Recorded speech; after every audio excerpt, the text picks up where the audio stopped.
বাবু, একটা বিষয় এত ইস্যু আরজিকর থেকে শুরু করে চাকরি দুর্নীতি, শিক্ষায় দুর্নীতি, সেখানে বিধানসভার অন্দরে এবং বাইরে ধর্মীয় মেরুকরণের রাজনীতি নিয়ে আলোচনা, মানে মানুষের ক্ষতি হচ্ছে। শুনুন, গোটা দেশটা আজকে একটা প্রবল সংকটের মুখে আছে। ভারতবর্ষের অর্থনীতি টিকে থাকবে কি থাকবে না সেটা নির্ধারণ হচ্ছে মাস্ক এবং ট্রাম্পের ইচ্ছার ওপরে। সেগুলো নিয়ে কোনো আলোচনা হচ্ছে না।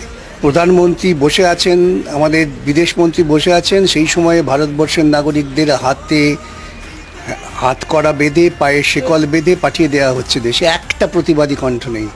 পাশাপাশি ছোট্ট দেশ কলম্বিয়া, তার প্রেসিডেন্ট কিন্তু ট্রাম্পকে বলেছেন আমার নাগরিককে আমি বুঝবো। মেক্সিকো, সেখানকার যিনি প্রেসিডেন্ট হয়েছেন, মহিলা প্রেসিডেন্ট, তিনিও ধমক দিয়েছেন ট্রাম্পকে। আর আমার দেশের প্রেসিডেন্ট এবং আমার দেশের প্রধানমন্ত্রী, সর্বোচ্চ ক্ষমতাধারী বিদেশমন্ত্রী, এরা সেখানে গিয়ে ট্রাম্পের কাছে অনুনয় ভিক্ষা